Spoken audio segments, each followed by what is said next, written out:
Hi,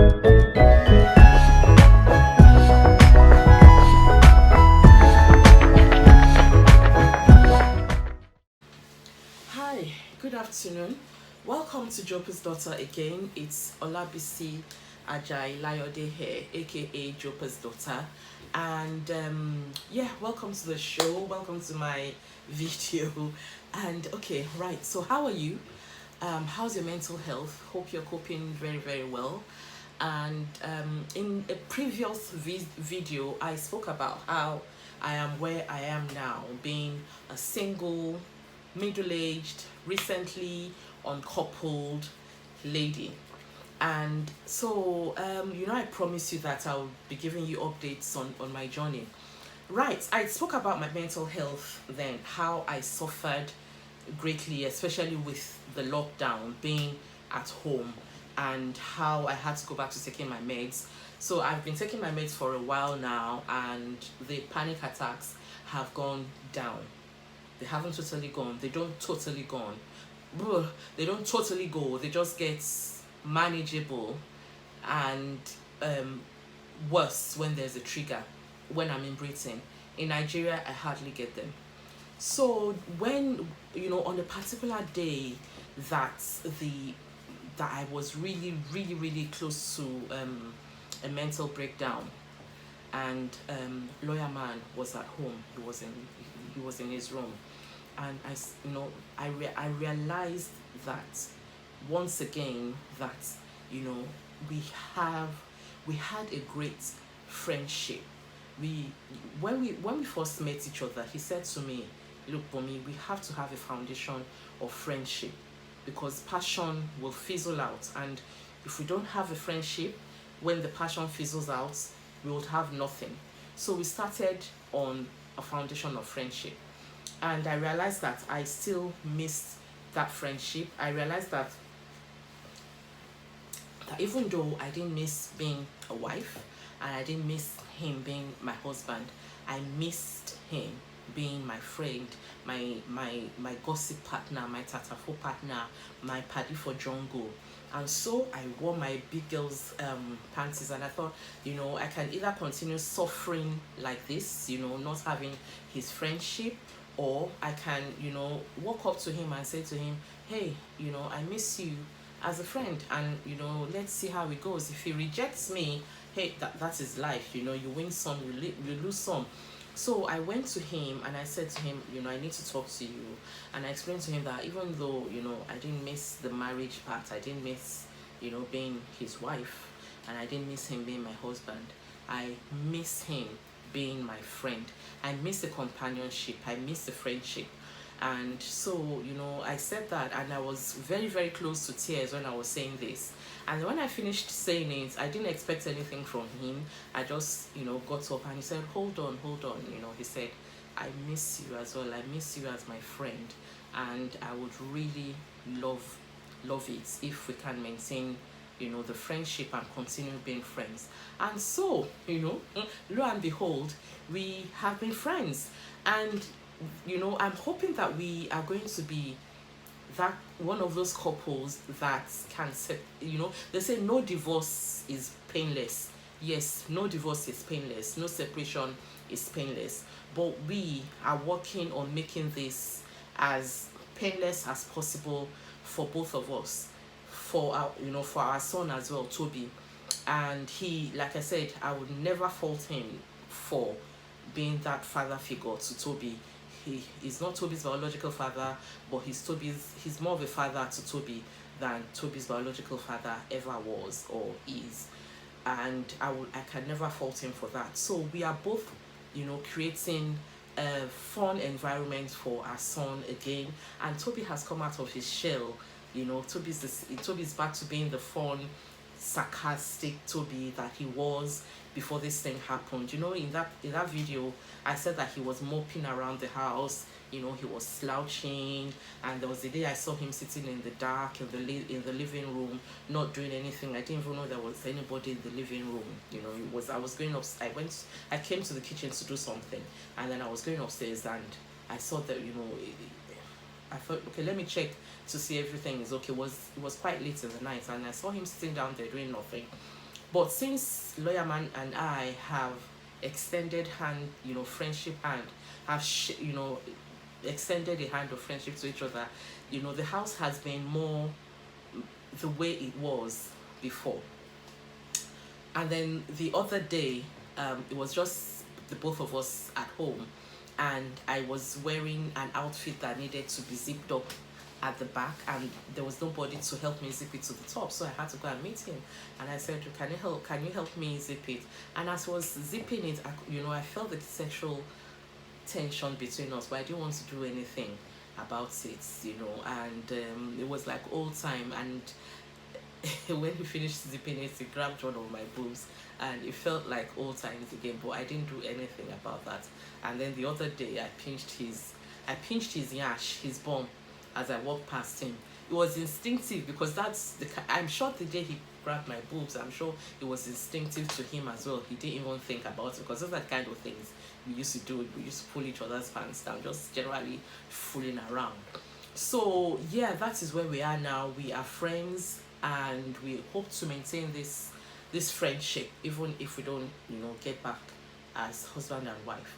So I've cleared that we are friends now, and I don't know if he's dating, because that time that we were not talking at all, he was hardly at home, and I was very certain that he had started dating. He only used to come home to come and check his mail for a few minutes.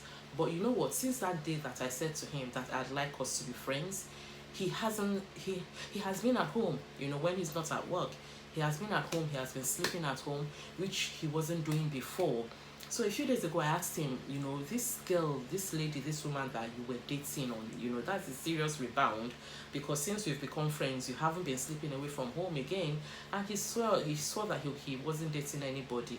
And another thing, Toby also told me, that time that he wasn't sleeping at home, Toby told me that he wasn't with a woman, that he was quite likely sleeping on the couch of his friends, that he didn't think he was with a woman. But I mean, which friend would he be just staying with like that? Anyway, if he was dating a woman, I don't know, because since we've decided to be friends again, he has been at home most of the time. And when he's not at home, I have a general idea of where he will be, because I've been with him for 12 years. So, I have a general idea of where he will be. So I've put that by the side now. I've cleared that we are friends. But what I want to talk about today is the koji aspect of it. The benching side, I told you the other one, the sexual side. Oh my God, how do you cope with it? So many times I feel like going up to him to say, you know what, let's be friends with benefits. Let's be friends with benefit, because this konji thing is not easy. Yes, I use my toy, once in a while I use my toy, but sometimes you don't want a toy. Sometimes you want, to be held, and a toy is not going to do all those things that a human being is going to do for you, is it? You want to be touched, you want to be licked and sucked and nibbled on and pinched and beaten and whooped. A toy is not going to do that for you. And sometimes, I really, really want to go and meet him and say, okay, you know what?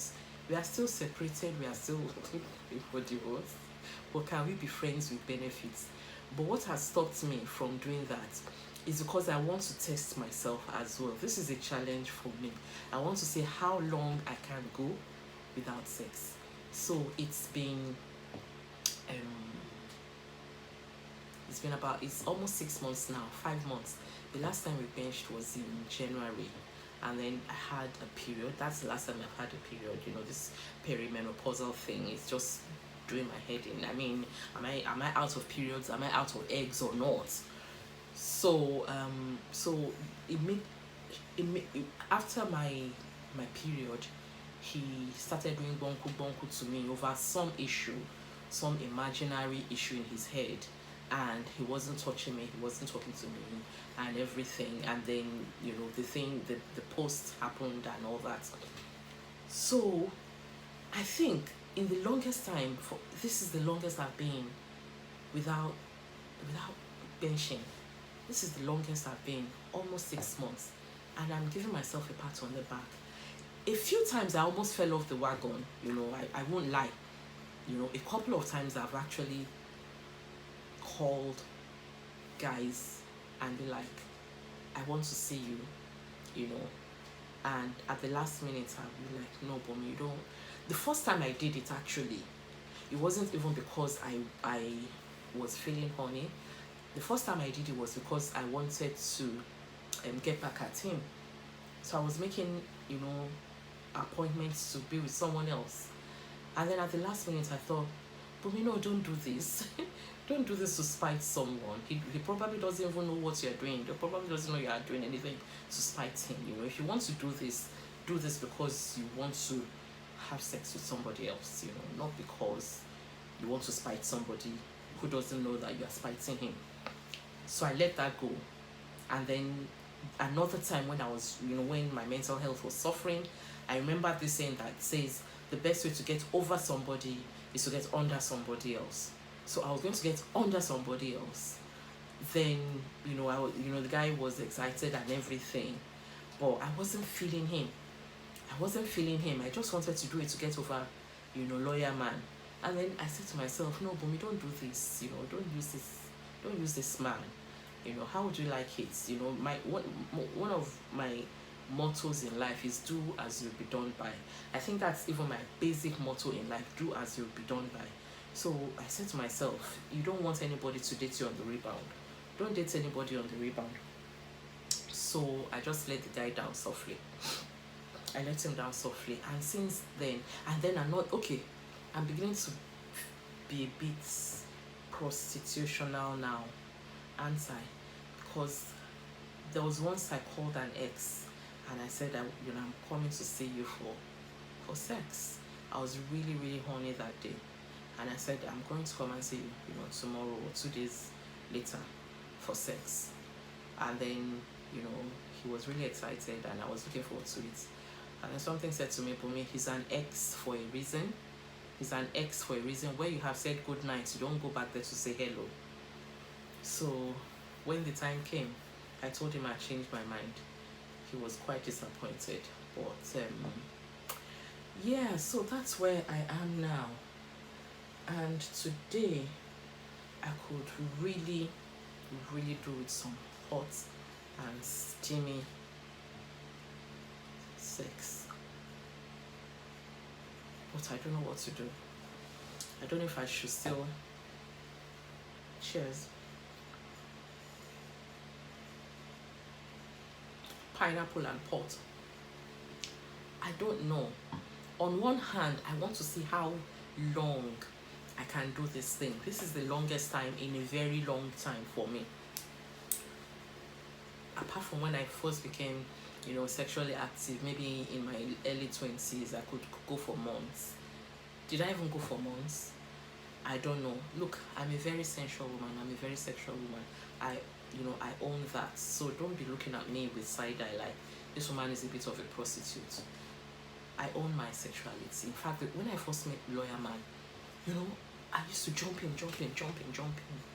And one day he said to me, Bumi, I'm really scared. I'm scared because you are so sensual, you are so sexual that I'm worried that if I had to travel for some time, you may not be able to wait for me. You might just go and have sex with somebody else. And I said to him, no, it's not like that. So it's because we are new and you are shacking me. I'm excited and everything. Don't think that this is how, I just jump on every man that I see. But I've always been, sexually expressive. I've always been confident about my sensuality. And so this is the longest time in quite a while for me that I haven't had any nothing at all. Not even caressing, smooching, nothing whatsoever in more than 5 months. And sometimes it's doing my head in, and today I actually feel he's gone out now. I feel like calling him to say, look, come and touch. I need to be touched. I need to be sucked and licked and nibbled and spanked. So, but the only thing that's stopping me from doing that is because I see this as a challenge for myself to see how far I can go with this thing. So this is the other thing about being a single woman. You may have a toy. Yes, I know that, about 70% of women, you can check that online. I'm not just pulling a figure from the air. About 70% of women do not orgasm with penetration. It's clitoral stimulation. And I know that I can get that clitoral stimulation with my toy. But my toy does not give me foreplay, does it? And for us women, let me quote that 70% again. Foreplay is very, very important to us. Foreplay is more important for women than it is for men. So I am craving that foreplay, and I'm craving the penetration as well. I'm craving the penetration, and I'm craving the foreplay, and I don't know what to do. So if you've been in this position before, what have you done about it? We are living together, so I couldn't even bring a man and say, oh, and like I said, I've written that out. I'm not doing that. At least I'm not ready for that. I'm not ready to date. I'm still emotionally invested in lawyer man.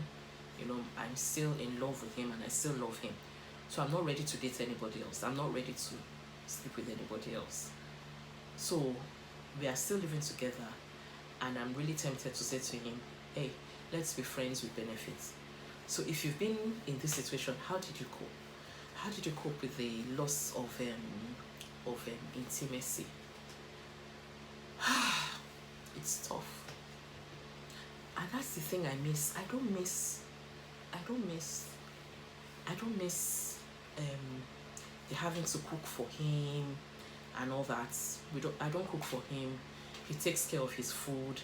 I take care of my food, and I may take care of Toby's food. He may take care of Toby's food. Toby may take care of his own food. He's not a baby. He'll be 18 in a few months, so he knows how to cook for himself. And Reaman mostly buys food. The fridge is full of takeaway packs that he has brought that he'll just warm up. Me, I bought a lot of soups from Nigeria. I bought ofe ora. I bought ofe onobu. I bought buka stew. I brought ordinary beef stew, and I brought egusi stew. 5. So I'm on the 5th one now, the egusi one, which is the last one. So basically for the past 1 month, I haven't had to cook for even myself. So I've just been bringing out the soups from the freezer and warming them, and Toby can decide to eat from them, or if he doesn't, he'll cook something for himself. So I haven't cooked, and I don't miss, and I'm not looking forward to that, having to cook because I'm a wifey. I don't miss that. I don't miss a lot of the marital duties that I have to do. I don't even miss the having to have sex as a result because of your marital duties. I don't miss that, but I do miss wanting to have sex.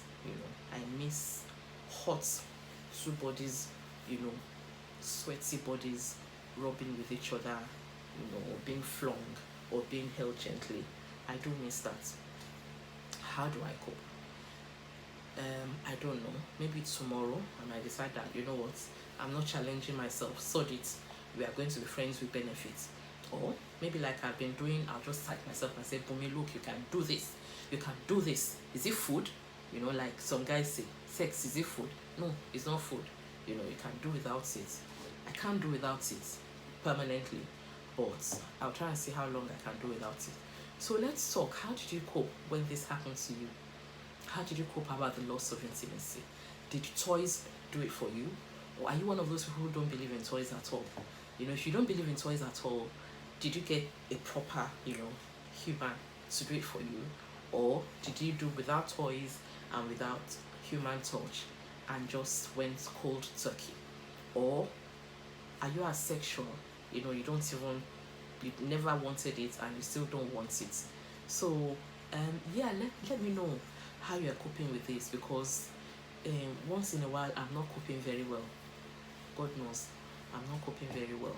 Today I'm not coping very, very well. Today I really, really need someone to hold me in their arms. Right, so Thank you for joining me. Please subscribe if you haven't subscribed, and do share, please, and so that we can build a community together. And comment, please comment, because I value interaction. Comment and let me know how you have fared with with the loss of sex on tap, when you have, when your marriage has broken, or your long-term relationship has broken down. How did you cope with the loss of intimacy? I may be able to pick up one or two things from you. Cold showers don't do it for me. I don't like cold water on my body, so please don't recommend cold showers. It won't do it for me. All right then. So have a nice rest of the day. Have a nice rest of the week. Take care. Thank you for joining my community. Like I said, please share. Please subscribe if you haven't subscribed. Please comment, and if you can that would be great as well. And yes, please give me feedback. This is a new journey for me that I'm hoping that my community can come along with me. All right, so take care of yourself, and thank you for coming on board today. It's Olabisi.